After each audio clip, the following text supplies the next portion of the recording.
3.5 मुहूर्तांपैकी एक असलेल्या गुढीपाडव्याला आंब्यांना प्रचंड मागणी असते। यंदा वातावरणातली बदलांमुळे आंब्याला फटका बसलाय। नेहमीच्या तुलनेत बाजारात आंब्यांची आवक कमी होतीये, त्यामुळे दर चढे असून डझनाचे हापूसचे दर 800 ते 1500 रुपयांपर्यंत आहेत। गेल्या वर्षी गुढीपाडव्याला हापूसचे दर 500 ते 700 रुपयांपर्यंत होते।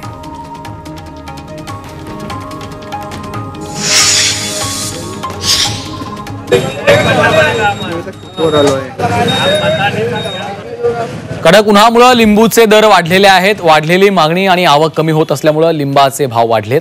किरकोळ बाजारात एक लिंबू 10 रुपयांना विकला जातोय, तर घाऊक बाजारात 3 ते 5 रुपये दराने लिंबू विकला जातो।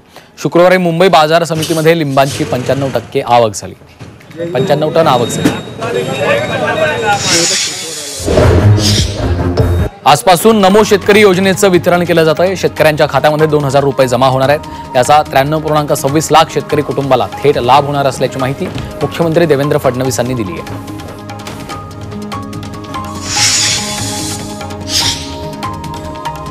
राज्यातल्या शेतकऱ्यांना पीक विम्याचे पैसे येत्या 2 ते 3 दिवसात मिळणार आहेत, अशी माहिती कृषी मंत्री माणिकराव कोकाटे यांनी दिली आहे। राज्यातील शेतकऱ्यांना पीक विम्याचे पैसे 2500 कोटी मिळणार आहेत। तर कर्जमाफी हा विषय माझा नसून याबाबत मुख्यमंत्री आणि उपमुख्यमंत्री निर्णय घेतील, असं देखील माणिकराव कोकाटे यांनी सांगितलंय।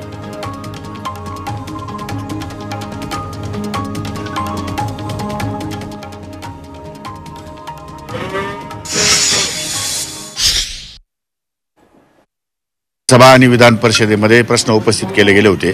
त्या दृष्टिकोनातून मी त्यांना आश्वासन दिलं होतं की 31 मार्चपर्यंत या सर्व रकमा त्या खात्यावर जमा होतील।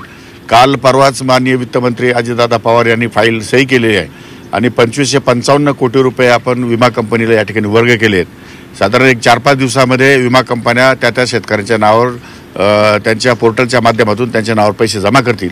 त्यामुळे आम्ही जी कमिटमेंट केली होती ती कमिटमेंट जवळपास या ठिकाणी पूर्ण केली आहे। कर्जमाफीचं काय स्टेटस आहे? अजित पवारांनी स्पष्ट केले की कर्जमाफी नाही, तो विषय माझ्या लेवलचा नाही आहे। तो विषय राज्य पातळी लेवलचा आहे। ते माननीय मुख्यमंत्री आणि दोन्ही उपमुख्यमंत्री त्यावर निर्णय घेऊ शकतात।